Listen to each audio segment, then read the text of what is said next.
So how does the 2020 movie Wonder Woman 1984 relate to George Orwell's iconic book 1984? Before we begin, let me say that naturally this video contains spoilers, as it offers an analysis of the link between the two works. Still, if this link is one of the things that is getting you excited about seeing the movie, you might consider watching this video anyway.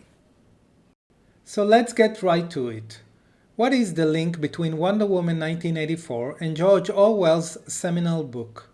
That is, the book that offered a dystopian look at the future in which people's lives are controlled by a sophisticated combination of technology and propaganda. The short answer is none. The movie doesn't refer to surveillance, tracking, or privacy-infringing technologies in any meaningful way. It shows a few CCTV cameras, for instance, in the shopping mall where one of the action scenes takes place, but does not say anything about this technology aside from the viewer inferring that Wonder Woman doesn't want to be caught on camera.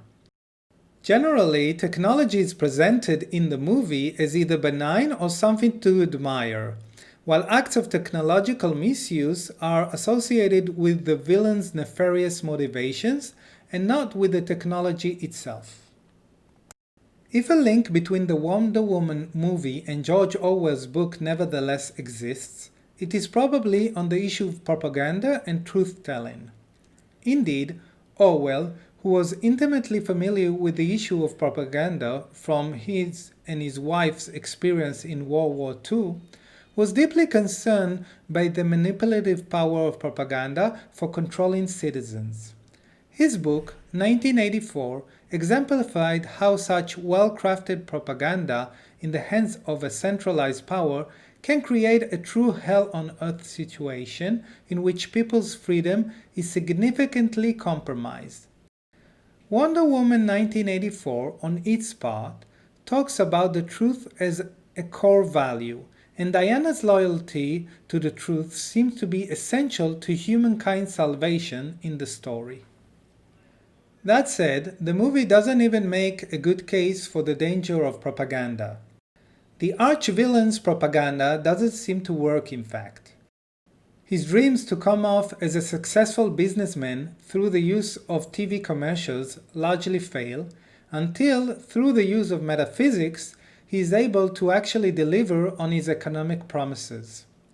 Also, calling what this villain does propaganda is somewhat of a stretch. It all starts and ends with lying on camera, and there is none of the sophistication that propaganda usually involves.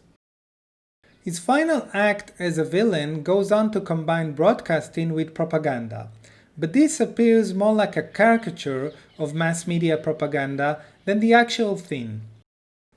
People's willingness to play along with the villain's imploration to wish for something somewhat resembles how televangelists relate to the audiences, yet without any history of a relationship.